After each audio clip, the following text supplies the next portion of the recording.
Hey Forrest, this is Michelle Lavis, and I want to give you a quick update on your February 26th meeting that I attended.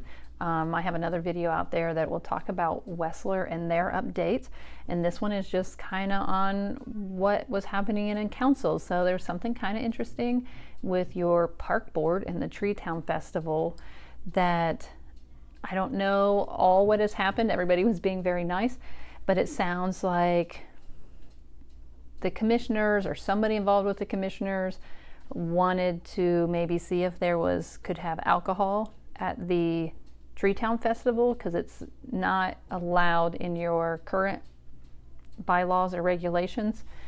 And so they were kind of saying that, maybe they're an authority and that they could, I don't know, force that change or do something. It seemed very odd to me.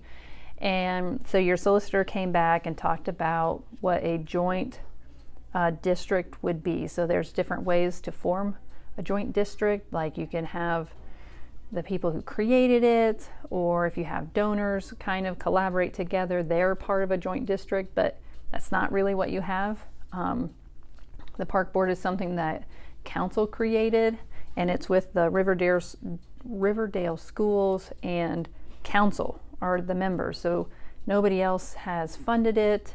They can participate in it, right? So they can, be part of it and do those things, but they're not part of that like governing board where you can actually make rule decisions. That is solely on the council. And so whatever the entity that was wanting to know,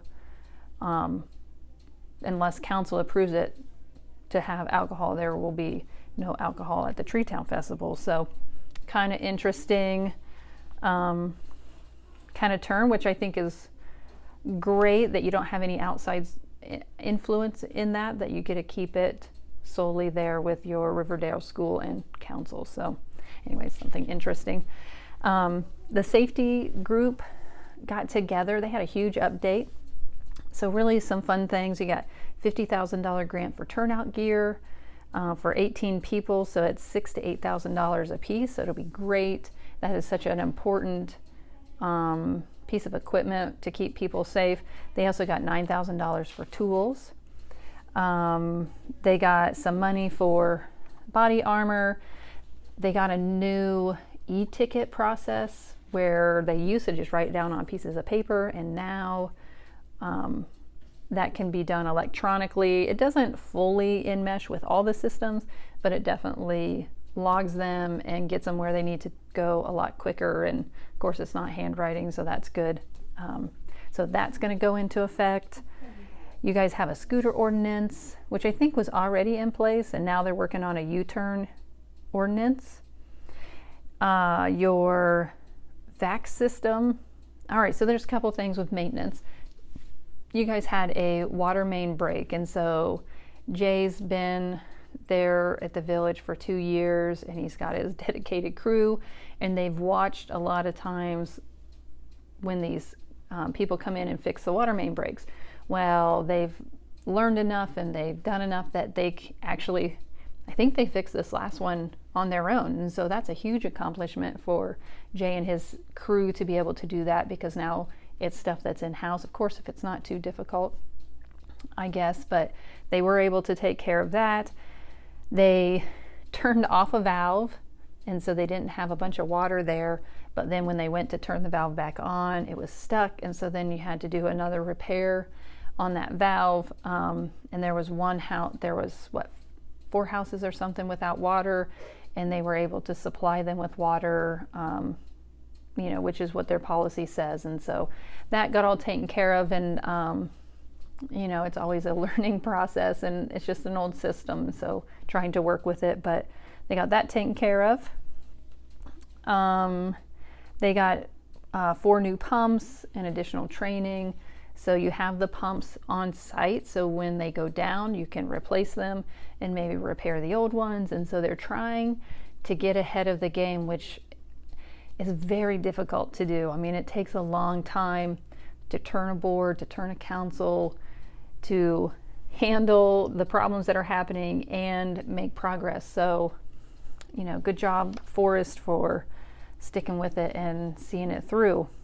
Also, you guys are getting a zoning officer, and so that will be somebody, I don't know if they're going to be part-time or is it just going to be tacked on to another person's job, but they will be able to go and serve the notices. I mean, there's a lot of paperwork and a lot of timelines that you have to hit when you're doing nuisance properties and those kinds of things, and so having a dedicated person to do that is really a blessing, because it's such a complicated system that it really takes a whole person to do it. And so that'll be exciting, and hopefully over the next couple of years you guys will see some fruits of that labor. They are still working on the human resource booklet.